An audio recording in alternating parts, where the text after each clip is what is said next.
ସ୍ୱାଗତଂ ମୋର ବିକାଶ study IQ YouTube ଚ୍ୟାନେଲକୁ 2024 ଭାରତ ସରକାରଙ୍କ ତରଫରୁ ବହୁତ ବଡ଼ ଗୋଟେ ଭ୍ୟାକେନ୍ସି ବାହାରିଛି। ଆପଣମାନଙ୍କୁ ମୁଁ ଡିଟେଲ୍ ଏହି ଭିଡ଼ିଓରେ କହିବି, ତେଣୁ ଭିଡ଼ିଓକୁ ଶେଷ ପର୍ଯ୍ୟନ୍ତ ଦେଖନ୍ତୁ। ଟୋଟାଲ୍ ପୋଷ୍ଟ ହେଉଛି 9995ଟି ପୋଷ୍ଟ ବାହାରିଛି। ପୋଷ୍ଟ ହେଲା ରିଜନାଲ୍ ରୁରାଲ୍ ବ୍ୟାଙ୍କ ତରଫରୁ ପୋଷ୍ଟ ବାହାରିଛି। ତାର ୱେବସାଇଟ୍ ଏଇଟା www.ibps.in। ଏଇଟାକୁ ଯାଇକି ମଧ୍ୟ ଆପଣମାନେ ଏହି ପିଡିଏଫ୍କୁ ଓପେନ୍ କରିପାରିବେ ବା ଡାଉନଲୋଡ଼ କରିପାରିବେ। ମୁଁ ଏହି ପିଡିଏଫ୍କୁ ମୋର ଟେଲିଗ୍ରାମ୍ ଚ୍ୟାନେଲରେ ଛାଡ଼ି ଦେଇଛି। ଆପଣମାନେ ମଧ୍ୟ ଏହି ଟେଲିଗ୍ରାମ୍ ଚ୍ୟାନେଲରୁ ନେଇପାରିବେ। ମୋର ଟେଲିଗ୍ରାମ୍ ଚ୍ୟାନେଲ ନାମ ହେଉଛି ବିକେ ଷ୍ଟଡି ଆଇକ୍ୟୁ। ଯଦି ଆପଣମାନେ ପ୍ରଥମ ଥର ମୋର ଏହି ୟୁଟ୍ୟୁବ୍ ଚ୍ୟାନେଲରେ ଭିଡ଼ିଓ ଦେଖୁଥିଲେ, ସବସ୍କ୍ରାଇବ୍ କରିଦିଅନ୍ତୁ ଏବଂ ପାଖରେ ଥିବା ଅଲ୍ ନୋଟିଫିକେସନ୍କୁ ଦବାଇ ଦିଅନ୍ତୁ। ଯଦି ଭିଡ଼ିଓ ଭଲ ଲାଗୁଥିଲେ ଲାଇକ୍ କରନ୍ତୁ ଏବଂ ସାଙ୍ଗସାଥିମାନଙ୍କୁ ସେୟାର କରିଦିଅନ୍ତୁ, ଯାହାଫଳରେ କି ସେମାନେ ମଧ୍ୟ ଉପକୃତ ହେବେ। ଏହିସବୁ କଲେ ଆପଣଙ୍କର ବହୁତ ବେନିଫିଟ୍ ହେବ, କିଛି ପଇସା ଲାଗିବ ନାହିଁ। ପ୍ରଥମେ ଆମେ ଡିସ୍କସନ୍ କରିବା ଏହି ଆମ ଭାରତରେ ଯେତୋଟି ବି ରାଜ୍ୟ ଅଛି, ସେହି ରାଜ୍ୟରେ ବିଭିନ୍ନ ପ୍ରକାର ବ୍ୟାଙ୍କ ଅଛି, ସେହି ପୋଷ୍ଟ ବାହାରିଛି। ତେଣୁ ପ୍ରଥମେ ଦେଖିବା ଆମର ଆବେଦନ ତାରିଖ। ଏଇଟା ହିଁ ଇମ୍ପୋର୍ଟାଣ୍ଟ। ଆବେଦନ ତାରିଖ ଦେଖିବା।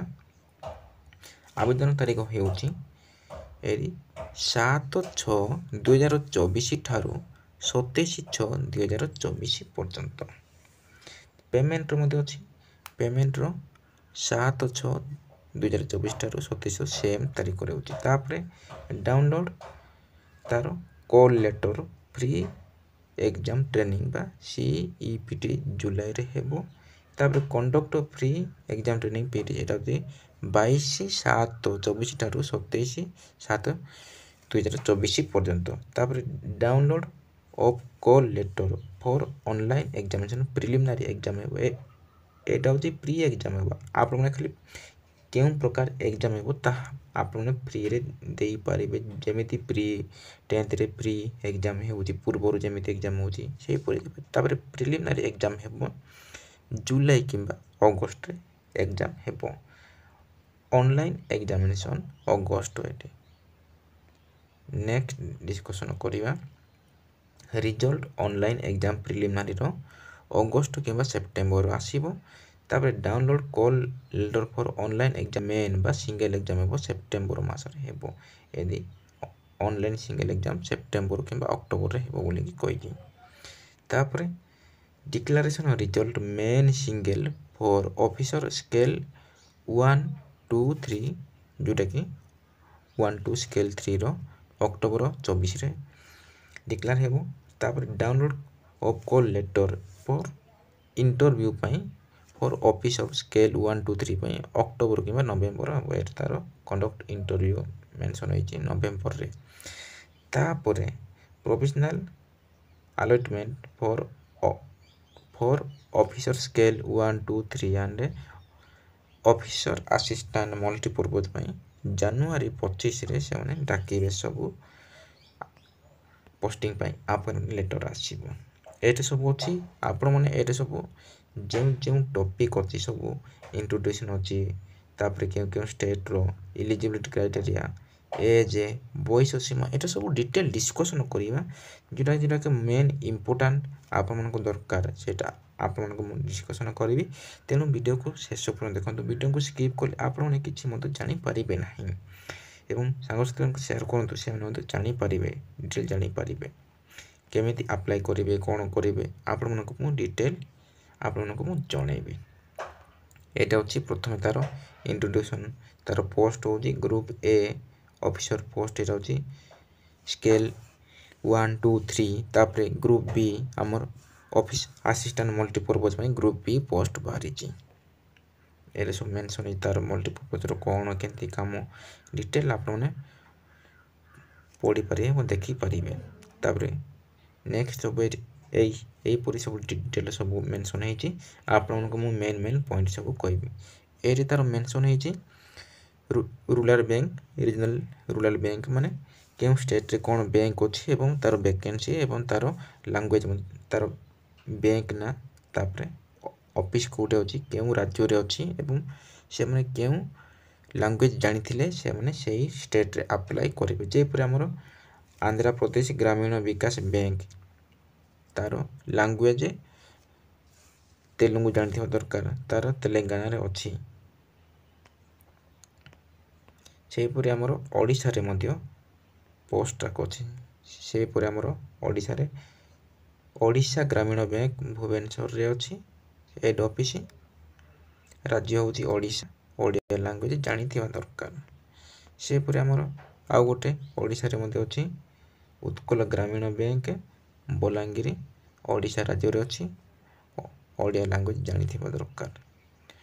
ପ୍ରାୟ ସବୁ ଷ୍ଟେଟ୍ରେ ସେହିପରି ଅଛି, ଆପଣମାନେ ଦେଖିପାରୁଥିବେ। ଏବଂ ନେକ୍ସଟ ଦେଖିବା ଇଲିଜିବିଲିଟି କ୍ରାଇଟେରିଆ। ଯଦି ଆପଣମାନେ କ'ଣ କ'ଣ ଇଲିଜିବିଲିଟି ଥିଲେ ଆପଣମାନେ ଏହି ପୋଷ୍ଟକୁ ଆବେଦନ କରିପାରିବେ। ପ୍ରଥମେ ଆପଣମାନେ ଭାରତୀୟ ନାଗରିକ ହେଇଥିବା ଦରକାର, ଓର ସବଜେକ୍ଟ ଅଫ୍ ନେପାଳ ହେଇଥିଲେ ମଧ୍ୟ ପକାଇ ପାରିବେ, ଓର ସବଜେକ୍ଟ ଅଫ୍ ଭୁଟାନ, ଏବଂ ଯେଉଁମାନେ କି ଇଣ୍ଡିଆକୁ 1 ଜାନୁଆରୀ 1962ରେ ଯଦି ଆସିକି ପରମାନେଣ୍ଟ ଭାବରେ ରହିଛନ୍ତି, ହେଲେ ଉଗାଣ୍ଡା, କେନିଆ, ପାକିସ୍ତାନ, ଶ୍ରୀଲଙ୍କା, ଜିମ୍ବାବଏ, ଏଇମାନେ ଯଦି ଏଇ ପୂର୍ବରୁ ଆସିକି ଯଦି ପରମାନେଣ୍ଟ ରହିଛନ୍ତି, ସେମାନେ ମଧ୍ୟ ଏଇ ପୋଷ୍ଟକୁ ଆବେଦନ କରିପାରିବେ। ବହୁତ ଭଲ କଥା, ଆବେଦନ କରିପାରିବେ। ଏବେ ଦେଖିବା ବୟସ ସୀମା। ବୟସ କାଲକୁଲେସନ୍ ହେବ 1/6/2024 ସୁଦ୍ଧା ଯଦି ଆପଣଙ୍କର 18 ବର୍ଷ ହେଇଥିବ ଏଇ ପୋଷ୍ଟ ପାଇଁ group B multipurpose office assistant multipurpose ପାଇଁ, ତାହେଲେ ଆପଣମାନେ ଆବେଦନ କରିପାରିବେ। ନେକ୍ସଟ ଦେଖିବା, ଏଇଟା ମଧ୍ୟ ସ୍କେଲ୍ 1 ଆସିଷ୍ଟାଣ୍ଟ ମ୍ୟାନେଜର ପାଇଁ 18ରୁ 32 ବର୍ଷ ହେଇଥିଲେ ଆପଣମାନେ ଆବେଦନ କରିପାରିବେ।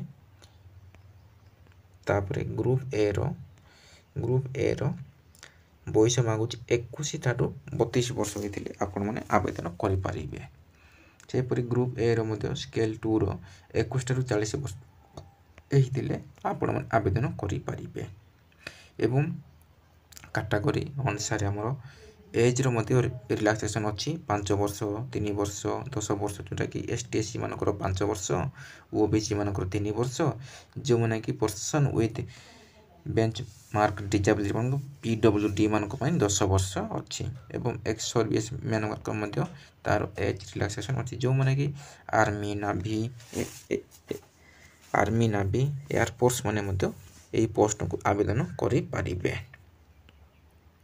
ନେକ୍ସଟ ଡିସ୍କସନ୍ କରିବା ତାର ଡିଟେଲ ସବୁ କ'ଣ କ'ଣ ଅଛି ଆପଣମାନଙ୍କୁ ମୁଁ ଡିସ୍କସନ୍ କରିବି। ତାର reservation of person with disability ଅଛି, ଯେଉଁମାନେ କି blindness, low vision, deaf, hard hearing, OC category, ଏମାନେ ଯାହା ବି ଡିଜାବିଲିଟି ହେଇଥିବେ, କେଉଁ ପ୍ରକାର ଡିଜାବିଲିଟି ହେଇଥିବେ ସେମାନେ ମଧ୍ୟ ଆବେଦନ କରିବେ। ଏଠି ସବୁ ଡିଟେଲ ମେନସନ୍ ହେଇଛି।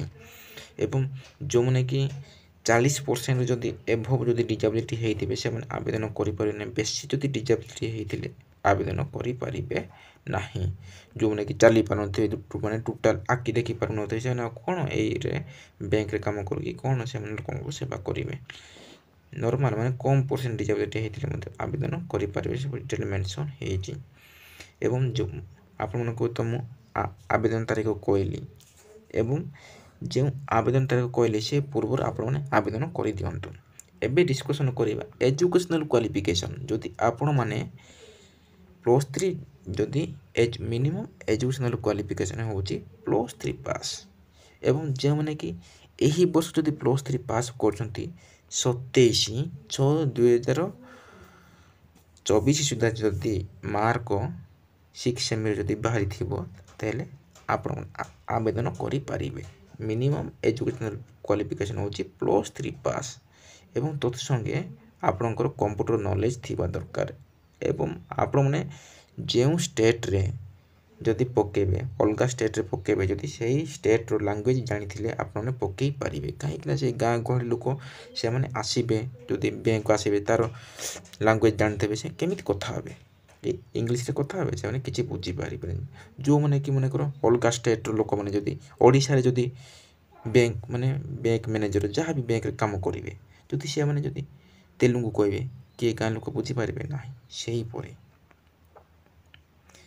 एटा ऑफिसर स्केल 1 मैनेजर डिग्री मांगी आपण सब क्यों क्यों जगह डिग्री जब कर सब डिटेल मेंशन है टेक्नोलॉजी मैनेजमेंट लॉ तापर ये सब आमर मेंशन है वेटरनरी साइंस सब आपने जहाँ जहाँ भी डिग्री करते पकई पारे ये सब मांगी सब बैचलर डिग्री मांगी बैचलर डिग्री सब मांगी आपने देखी पारे तेणु आप जापारे तार